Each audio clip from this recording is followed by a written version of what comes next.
Follow-up question lang kay President Nograles.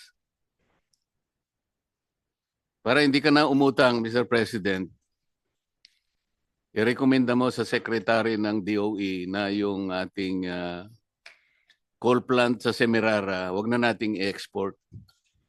Dito natin gamitin at yung mga diesel-fired na mga power plant mo sa mga spag areas, unti-unti ipagamit mo yung Semirara coal.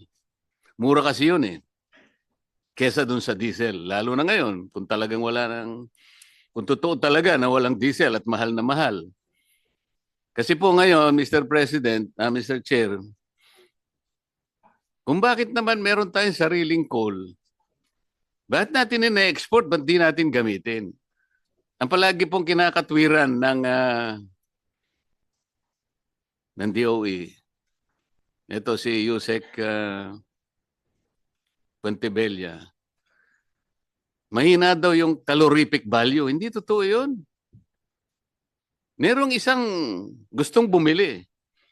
Nagbibigay siya ng kontrata, lahat ng ipoproduce ng Semirara, bibili niya.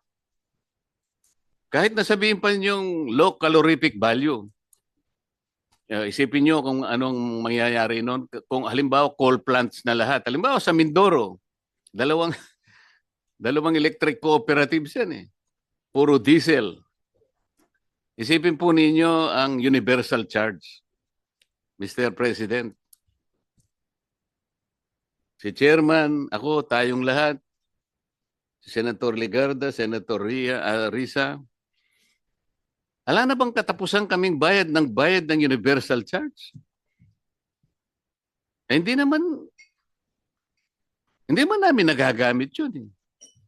Ganun po ang nagiging sistema natin ngayon. Nang dahil sa napakamahal ng gasolina, ay talagang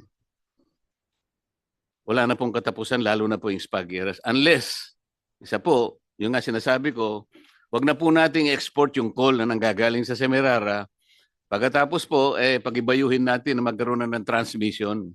Yung pong matagal ng pangarap na manggagaling po sa Batangas, papunta ng Mindoro, hindi po baligtad. Ang ginawa po yata ngayon, binaligtad eh. Tama po, hindi. Kamahiya, tama ka muna. So, balik na po ako. Unang sagutin. Balik na po ako kay Secretary Garin. Huwag ka nagtatago, ma'am. Magkaibigan tayo, di ba? Secretary Garin, ito po, presentation po ninyo. Sa ngayon, meron tayong 46 days sa diesel. Ito po yung di po natin nasagot mabuti kanina. Sa gasolina, meron pa po tayong 53 days. Ibig sabihin po ito, inventaryo po pre-crisis. Dahil sabi po ng Pangulo noon, 50 to 60. Tama naman po eh. Kung ito po ay original na inventaryo, kanina ko po tinatanong, after 2 weeks po, bakit naging 121 pesos ang average ng diesel? Meron pa po tayong 46 days. Mr. Chair, yung inventory is not pre-war lang. Kasi may mga deliveries after the commencement. Yun ang sinasabi po nila. Apa. Yun po yung We sinasabi monitored nila. it also, Mr. Chair. Ngunit, sabi ko nga po sa inyo, kung kinukuha po nila ay yung supply sa sinasabi kong mga tangke na nasa Singapore, kwentado ko na po, kung gusto po nila CIF na lang para iwasan na natin yung sinasabing insurance. Mura lang po yung insurance, hindi po ganun kalaki yun eh. CIF, ang ibig po sabihin, yung pong vessel ng Petronas o kaya vessel ng Rotterdam, sila na po ang pupunta, kakargahan ng mga tangke sa Pilipinas. Kwentado ko na po yung presyo, hindi po ganun kamahal. 28, ano ba ito? 29 point, sabihin na natin 30 pesos per liter po. Rotterdam Refinery, Singapore. Yes, sir. Idagdag na po natin ang napakarami pong local added costs. Ayun, VAT, 2% CME, BIR, marking, excise tax, 12% input VAT, SGS survey, broker's fee, storage, importation, 15 pesos and 51 cents po ito. So pag pinagsama po ito, 45 pesos and 35 cents lang per liter. Ngayon po, yung SRP nila, kung tawagin po nila ito, passion price, 50 pesos, may kita pa po siyang halos 5 piso per liter. So ang tinatanong ko po, paano nangyari kung saan po ba nila kinuha? Paano nangyari na imbes na manatili na sa, let's say, 55 pesos, paano po naging 121 pesos? Mr. Chair, ang calculations namin has been the same since based on the industry practices, considering it's deregulated, walang kontrol ng gobyerno. So what we have been practicing with the oil companies on estimating their increases is based on replacement cost, Mr. Chair. Mr. Chair, ako po, naintindihan natin yung deregulated po yung oil industry.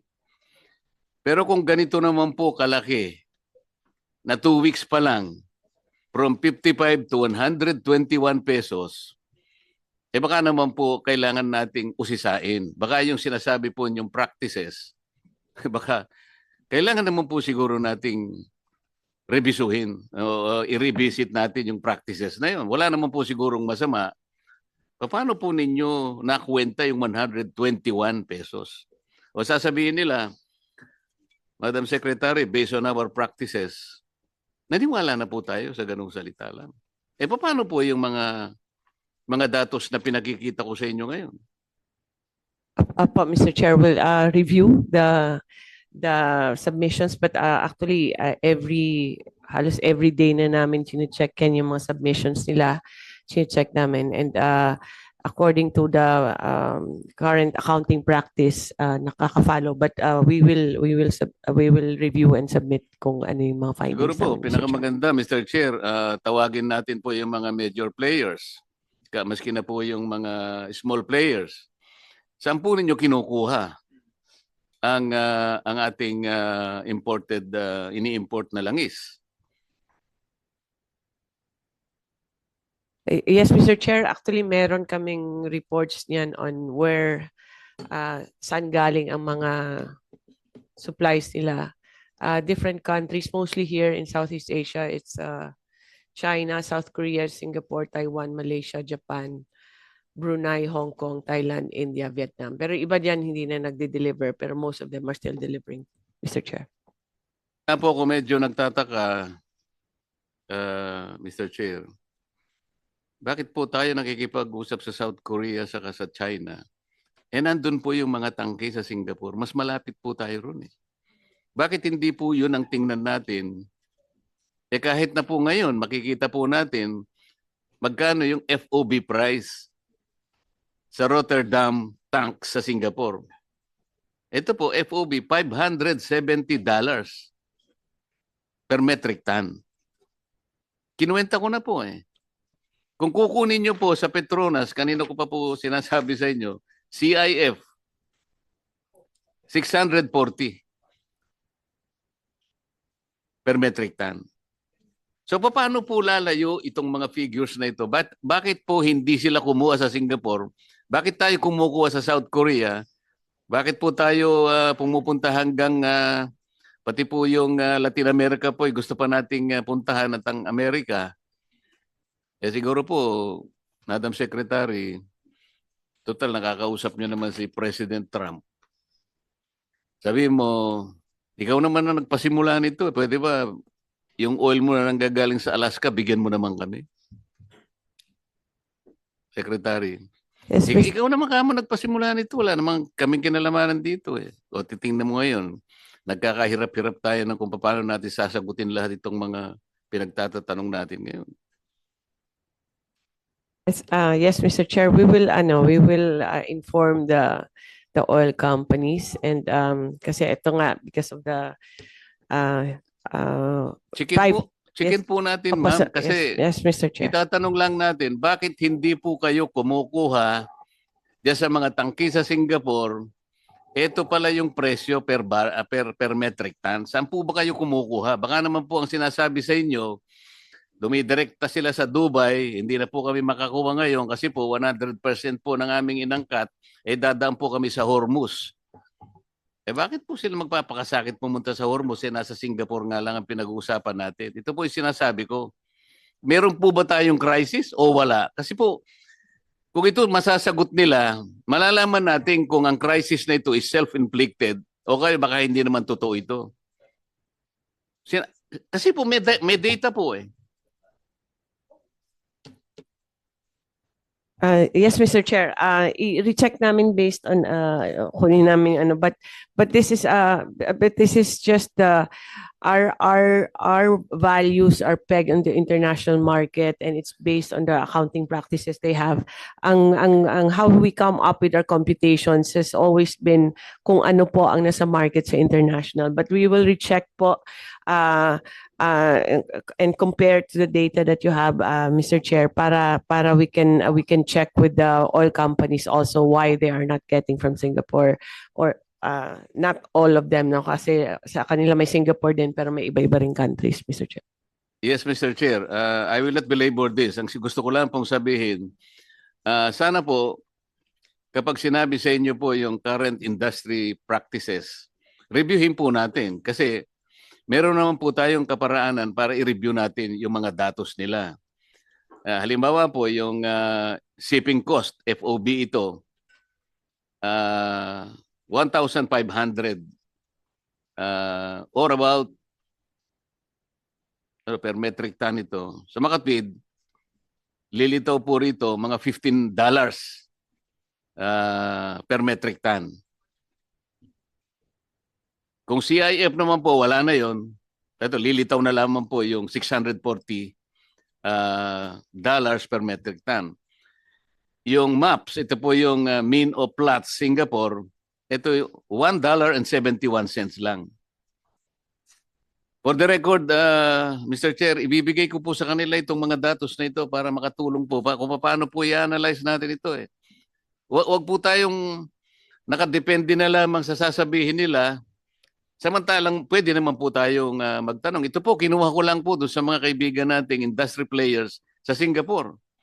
Maliwanag naman po na, at pinacheck ko rin po, nagkakatugma naman po. Kaya hindi ko maintindihan paano po nangyari after 2 weeks, 121 pesos ang isinikad ng presyo mula sa 55. Hindi ko po masyadong maintindihan kung paano po nanahimik tayong lahat, hindi man lang natin kinu-question, hindi man lang natin ni-review. Pwede po nating pag-usapan industry players, bakit po naging 120, bakit hindi naging 56 na lang, or 57 or 58? Bakit po lumundag sa napakalaki? 120% po ang sinikad po ng presyo. Hindi man lang tayo nag-initiate po ng pagtatanong. Salamat po, Mr. Chair. Thank you, Senator Marcoleta. And with that, Secretary Garin, nasa isang talagang kakaibang sitwasyon tayo ngayon. Ang DOE ba walang kapangyarihan tignan yung presyo na binibili ng mga oil companies dahil napakadaling umabuso eh. Napakadaling samantalahin yung sitwasyon. Bibili ka ngayon na mura, wala pang 2 araw, mahal na yung presyo, pwede mo ibenta ng mahal na presyo. At yan rin yung tanong ng marami sa ating mga jeepney drivers, PUV drivers, kahit na kami ni Senator Marcoleta, kasi nga nakikita sa ibang bansa mas mura, pero ang benta dito almost double, no, Senator Marcoleta? So under the law, under the powers of DOE, wala ba kayong kapangyarihan na tignan yung presyo ng mga oil companies sa pagbili nila ng kanilang mga oil stocks para masigurado natin na hindi naman sobra-sobra, hindi naman nang aabuso na itong mga oil companies. And when I say oil companies, lahat, from refineries to traders to retail dealers. Yes, Mr. Chair. Basically, wala pong powers yung DOE because it is a fully liberalized industry. And the only way we could have found a way to prevent the profiteering and hoarding was use another law, Mr. Chair. And in fact, under the Price Act, wala po yung gasoline tsaka diesel. So it's a industry that has been we left it to competition. The best course for now is go through PCC, Mr. Chair. But ano na yan, it won't prevent it eh. We're hoping that the powers would prevent any abuse rather than after na, ano. Pero as of now po, we can monitor and investigate, evaluate, but the powers of the DOE are limited in that case, Mr. Chair. Hindi ko maalis yung question ni Senator Marcoleta, yung price difference ang laki. No? Tayo naghihirap dito, naghahanap tayo ng solusyon, nag-aaway-away tayo dito, pero yung mga oil companies uupo lang ng 2 or 3 days, kita na kaagad eh. No? And bulag tayo, gobyerno, bulag tayo. No? I was looking at itong oil deregulation law, and meron isang section dito, I'll flash it on the screen, slide 96, section 14 of RA 8479. Ang sabi dito, in times of national emergency, when the public interest so requires, the DOE may, during the emergency, under reasonable terms prescribed by it, temporarily take over or direct the operation of any person or entity engaged in the industry. Nag-research kami, merong Executive Order 839, Series 2009, issued by President GMA at that time kasi may calamity. And it put a price ceiling on oil. No? But this is of course in times of national emergency. Ang punto namin dito, no, pag umabot tayo sa isang national emergency, hindi rin tayo pwedeng naghahanap ng oil, naghahanap ng supply, pero yung mga oil companies, unabated, silang bahala mag-set ng presyo. At hindi natin alam kung yung presyo nila ay labis-labis, or sakto lang, or reasonable, but based on the computation ni Senator Marcoleta, mukhang sobra-sobra eh. No? Can we use this in case talagang malala na yung sitwasyon and make sure that the oil companies are not taking advantage of the situation? Yes, Mr. Chair. Pwede bang gamitin yan? Mr. And Chair, in terms of pricing, not only supply, but in terms of pricing, can we put a price ceiling para hindi naman sobra-sobra yung kanilang pagsisingil o pass on sa consumer? Pwede ba yan? Yes, Mr. Chair. But we need to declare a national emergency, a state of national emergency. Yes, Mr. All Chair. right. Thank you. Senator Marcoleta. Mr. Chair, I beg to disagree that the government is helpless under the regime of the regulation. Kasi in the regulation po kasi is dictated the market forces. Wala naman pong problema doon eh.